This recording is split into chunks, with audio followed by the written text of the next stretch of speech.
100 మంది యువకులను నాకివ్వండి, ఈ దేశ భవిష్యత్తును అద్భుతంగా పునర్నిర్మిస్తాను అన్నాడు ఆనాడు వివేకానందుడు.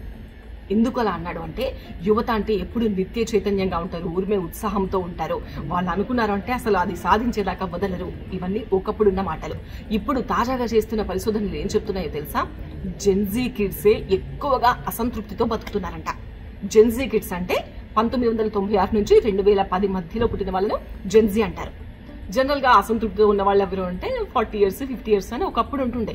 ఇంకా అప్పటికే సగం లైఫ్ చూసేసి అయ్యో మేము ఏం చేయలేకపోయామే, ఏం సంపాదించలేకపోయామే, ఏంటి ఇంకా ఫ్యూచర్ ఎట్లా, ఒక 70-80 సంవత్సరాలు వచ్చిన తర్వాత ఏంటి నా పరిస్థితి, ఇంకింతేనా, ఒక రకమైన నిరాశ, నిస్పృహ, అసంతృప్తి అనేది 40, 50, 60 ఈ ఏజ్ లో వాళ్ళకు ఉంటుండే.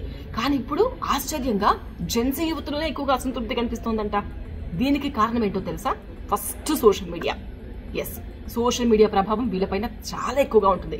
కంపారిజన్స్, ఇంకోటి ఆర్థిక అస్థిరత, వాళ్ళకు సరైన ఫైనాన్షియల్ సపోర్ట్ లేకపోవడము, సంపాదించుకునే సోర్సెస్ లేకపోవడము, సరైన ఉద్యోగాలు లేకపోవడము, ఉద్యోగాలు ఉన్నా కూడా అరాకొర జీతాలు, వాళ్ళకేమో లగ్జరీ కావాలి, ఆశలేమో ఆకాశంలో ఉంటాయి, రియాలిటీ ఏమో వేరుగా ఉంటుంది. సో భవిష్యత్తు ఒక ప్రశ్నార్థకంగా మారిపోయిన పరిస్థితి కనిపిస్తుంది.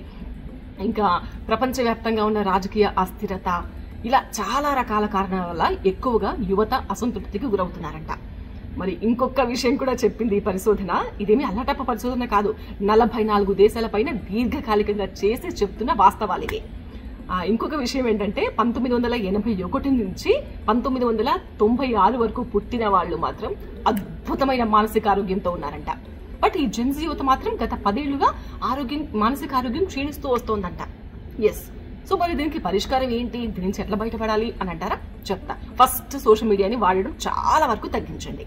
దాని ప్లేస్ లో మీరు ఫ్రెండ్స్ తో, ఫ్యామిలీతో టైం ఎక్కువగా గడపడము, పుస్తకాలు ఎక్కువగా చదవడము, రియాలిటీ లైఫ్ లో జీవించడం నేర్చుకోవాలి.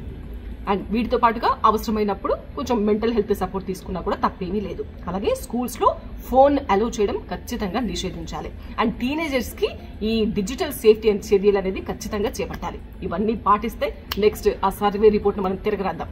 సారీ, మీరు తిరగరాయండి.